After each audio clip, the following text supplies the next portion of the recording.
Hey guys, thanks for joining me for another Dissidia Final Fantasy Opera Omnia video, and the Quina showcases begin. This is going to be my regular Dare to Defy run, and what we're going to show off here is how good off-turn works with Quina. So we are doing a Minmu Gladio setup, very minimal like force echoing. We're just going to let the off-turn carry and do some crazy things here. So I am going to use this as my Dare to Defy run.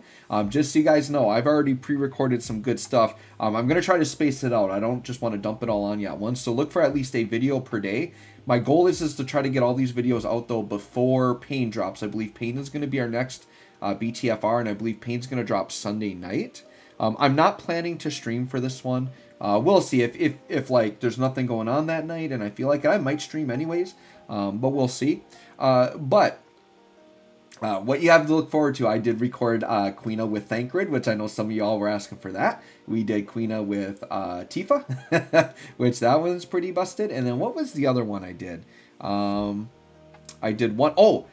We did a showcase with Ultimisia showing off an infinite loop combo you can do. So another great busted thing you can do with Quina here, right? So anyways, we'll get into the fight that we're focused on here. This fight honestly isn't that hard. I think even without Quina, there are definitely ways around it. The big thing with like these frogs is they put on these buffs where they get super defensive, where you only deal once. And so what they want to showcase are like Quina's rainbow numbers and like doing the true HP damage no matter what. But it's easy to get around. Like, you could just do instant break stuff, right? You could do other rainbow number characters. I don't feel like this fight would be that hard without Quina, to be honest. So I think there's a lot of ways around this one. But my philosophy with Dare to Defy is I'm always willing to use the featured character for that fight, because they're going to build the fight around that character anyways. And I know that for all the fights moving forward, even if I don't pull for any characters, like for example, if I don't even pull for Pain, I'm at least going to have Pain like LD only, and I may still be able to use Pain. I'm going to ticket Pain for sure, and see what I can get. If I get lucky and get the BT, great. If not, I will run in there, maybe get the FR. We'll see. I'm at a point where I can just one FR like most characters, and I'm going to be able to max them out. I got a really good amount of high power stones, and my regular power stones, I think I'm over like 700. And so I think it costs like 225 or 250 just to flat out get enough high power stones. So I've got some maxed FRs coming. So I did take the route here because this off-turn team, I'm not really going to need to go through a main BT with anybody. So I did opt to use Quina early, and I just went through Quina's entire BT phase to get all my frog stacks up to 10, get the trap set, and now I can just kind of go through, and the moment that I'm ready for FR will be good. Now the thing with this team build is it does not have like a good force charging character. So we are going to have to kind of take it slow. But what I wanted to intentionally show you is how this fight can like bypass mechanics, because we'll have situations where the frogs like normally you'd hit ones, and we'll see that when you have true HP damage on, you just do damage no matter what. What you guys are going to see later on in my Tifa video, we do launching in that one. And you literally during launch, your character can have 0 brave, and you can hit the HP button and you do full HP damage. It is crazy. So the thing that makes Quina so busted, it's not just that you're doing like high HP numbers, it's that this damage ignores other HP reductions. So things like the Eris House fight, which that's a video I still need to record another run of. That's another one I'm going to try to do. That's another fight where like you can just ignore the mechanic. The Spiritist Tree, another fight where you're supposed to hit zeros if you don't do a specific thing. We took Tifa into that and we blew that up super easy without having to worry about the mechanic, right? Because the Spiritist Tree isn't really a crazy hard fight. What makes it hard is trying to deal with the mechanic without reins, if you want to get it done without reins. Well, now Quina is just such a good character to have, even if you're someone that doesn't always like running meta and like doing stuff really easy.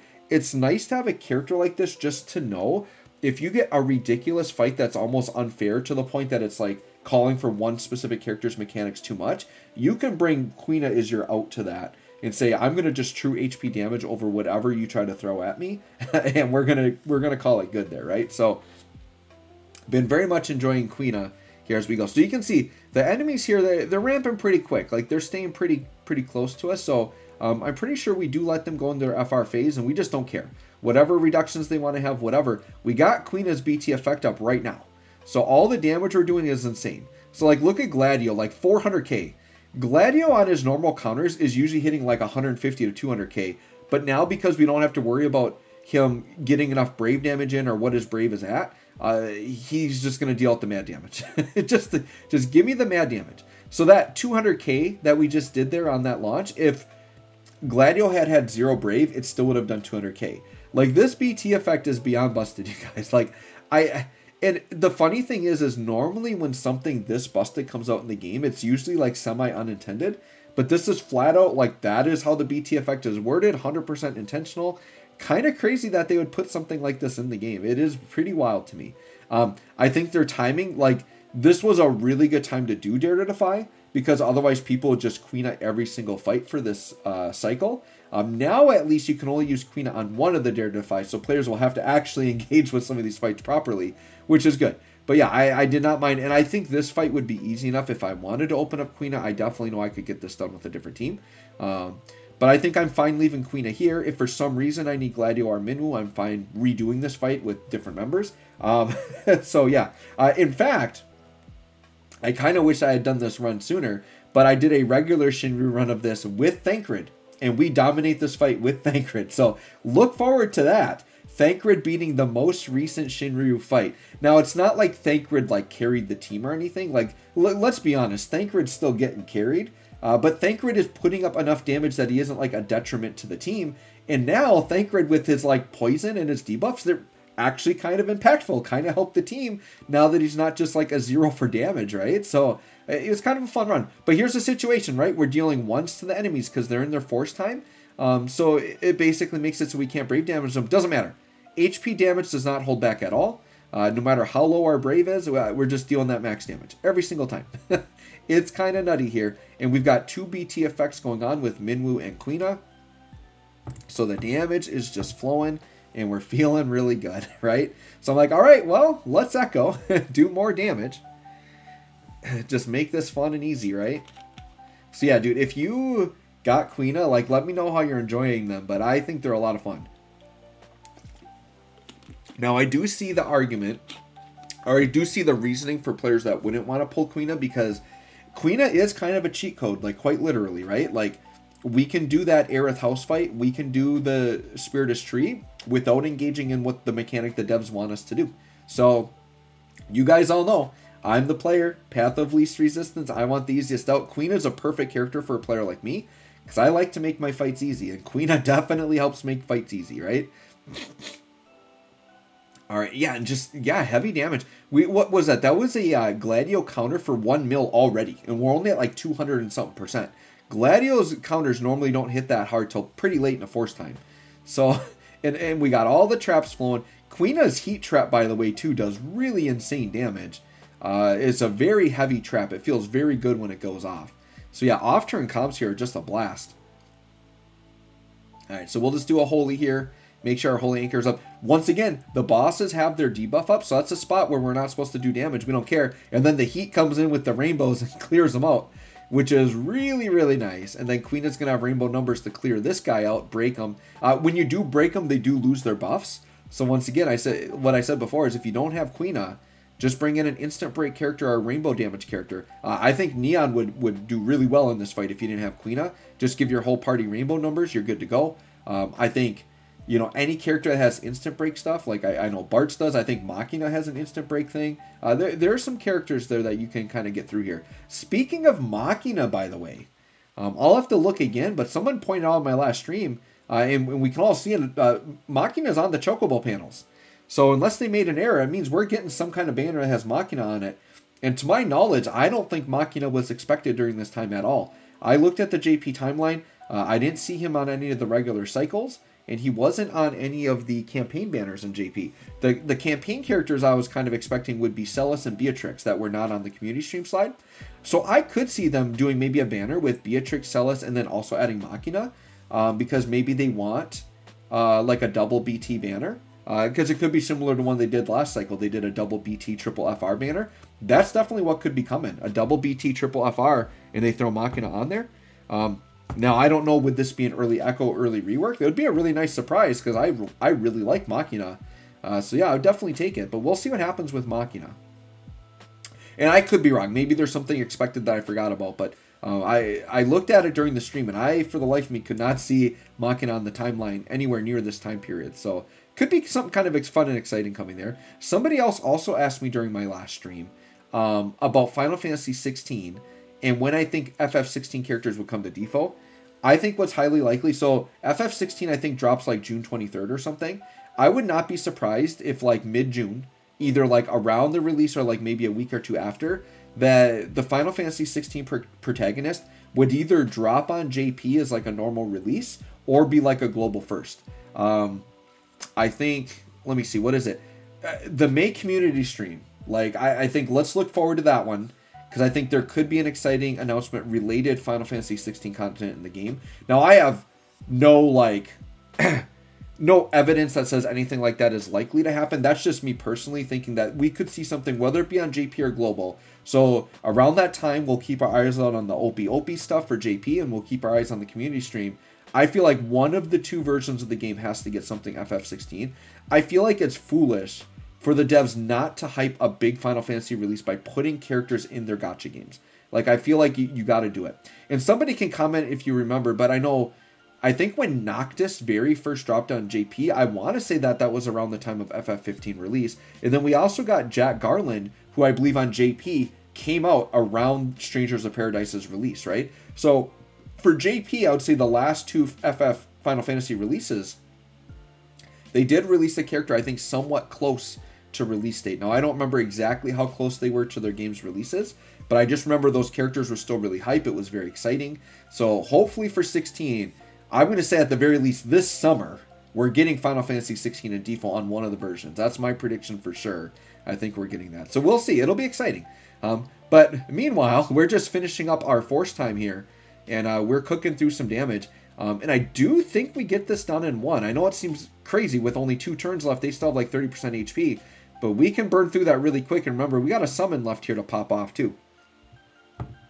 And all the traps, like, dude, all the traps that just happened there took them from like 37 down to 31, 33. So that was a big chunk. But yeah, we got another Echo here, right? So this Echo is not only going to do a ton of damage, but extend our force yet one more turn. Now, this was almost really good. See how it is Quina and then 4 enemies? I was like, oh, this is going to be crazy because Quina extended the force, and then we're going to do a bunch of counter. But unfortunately, Quina breaks, and then it put Gladio in front. But had there not been a break there, dude, they would have cooked themselves on all those attacks. They would have been done. But now we got summoned for big damage. So that's going to pop off, what, like 10 mil, something like that? Yeah, 10 mil. Because we're only at 674%. That's the other thing that's crazy with Quina. Like, with this team build, we didn't even get to cap HP damage. And on the force, we didn't get to 999. But even though we didn't do that, we still, because of all the true HP damage, just did so much damage to burn through this fight. Because these guys are tanky. They are not pushovers, right? Okay, so we didn't quite get them all the way. So we do got to burn through a little bit. But I'm pretty sure we don't have to get into another force. Like, this last 15% doesn't take too crazy long. Because once again, we have all that max HP damage coming. Quina still has 4 turns on the burst effect. I was talking through it, but I may have used the green burst attack at some point. Yeah, I think I did. Well, actually, I couldn't tell that. I didn't see if it's at 0 or not. I know it's grayed out because we can't do it during a burst. But yeah, let's go ahead and cook. And someone during my live stream pointed out, I was so excited during the character guide, and we did the fight so fast that I forgot to actually show the cook attack. So there you go. There's the cook attack. Ton of HP dumps, a lot of damage. That is a very good attack. So when you have Quina's BT effect up, typically on a Quina turn, you're either going to do cook or you're going to reset the traps, because the traps are very important to keep on, especially if you're in a force time. But it's very easy to keep our eye on the traps. They're at 3 turns yet, so no rush to do that again. So we're going to keep cooking. Quina's going to cook. Yeah, look at that damage, though. Dude, 2 mil. 2 mil with splash, not in a force time, is very, very good damage. Very, very, very good damage. For sure. So yeah, this is the part that gets a little tedious as we're kind of going through and waiting, but it's fine.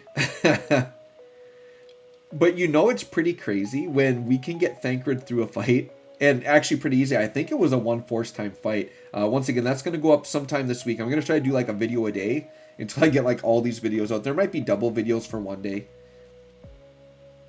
Like tomorrow, because the Ultimisia video is actually kind of short. I might put out the Ultimisia either tonight or tomorrow, and then I'll do like one of the regular runs tomorrow night as well. Or tomorrow afternoon, one of the two. But yeah, this fight's pretty much just go through and kind of finish things up, right? Now, the ultimate loop with Ultimecia that you're going to see, definitely not the funnest thing in the world, right? It's not something I personally like to do.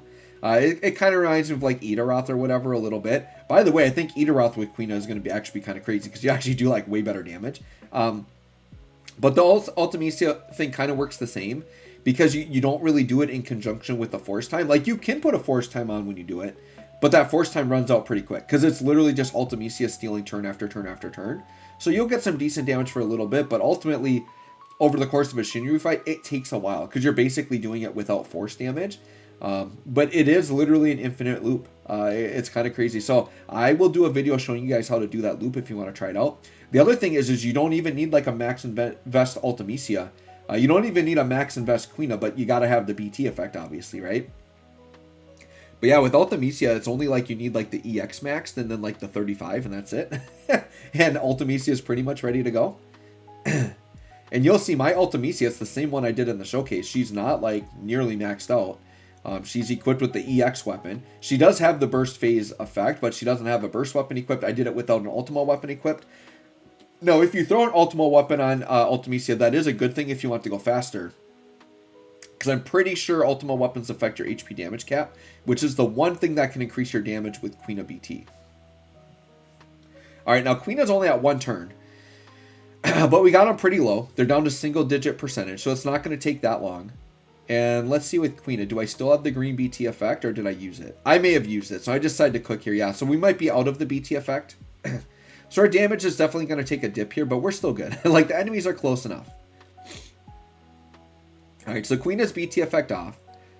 So, you know, we're not going to do nearly as much damage, but that's okay. It's still decent. Yeah, you see there all of a sudden Minwu's trap only 45k damage.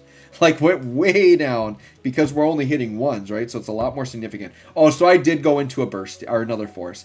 Yeah, just to get this last 5%, especially with Quina's BT effect off, we want to do this just to kind of finish up. So this isn't like the craziest, most dominating run, but you see that first force was pretty unoptimized, not even getting what we only got like 640%, but still did just so much off-turn counter damage. It was kind of crazy, right? What you do on the Ultimecia setup is you do run her with off-turn to get extra damage. That definitely helps. And the off-turn's looking really good with the Quina BT effect up. So yeah, now with force time, it goes pretty quick. We get the mustard bomb on. Just get these percentages climbing a little bit. Not a crazy amount of percent there, but yeah, the damage is still really good. The new force effect that just came to JP is actually very interesting. I'm very excited to get that. Basically what it does is characters go force enhanced level 50 now instead of 30. So you're going to need more force stones. But what it does is if you have them at 50, I think each character retains like a certain percentage of your FR gauge when you finish. So that when you come out of FR, you actually just have a high percentage like permanently, which is kind of crazy. So the example I showed, so it goes from like gold numbers to silver. And I think the example they showed in JP was like they came out of force time and they had like 400 something percent just chilling there and they just had it. So that tells me there's big power creep coming. The fact that you're going to essentially be in like permanent force time with like pretty high percentages up, it's going to be pretty wild. So I'm excited for that. It is an advancement. And they had the whole like crystal upgrade thing that we haven't gotten yet. So there's definitely some more upgrades coming. All right, so I think we're about to finish. We just heated these guys out of here. Is that the last one? All right, this is going to finish it. I think Gladio is going to counter him out of here. Yep, and there you go. So there's my run. So I did this as my Dare to Defy run, but just showing Quina with off turn and very, very powerful, right? And you can run characters like, I think Gao would work pretty well with double counters, right? 8 with double counters. There's some very, very fun stuff you can do. Kane and Freya looking really good. I mean, honestly, who doesn't Quina make look good, right? Quina makes pretty much everybody look good. So anyways, guys, let me know what you did for your Dare to Defy run. Thanks for watching. We'll catch y'all on the next one.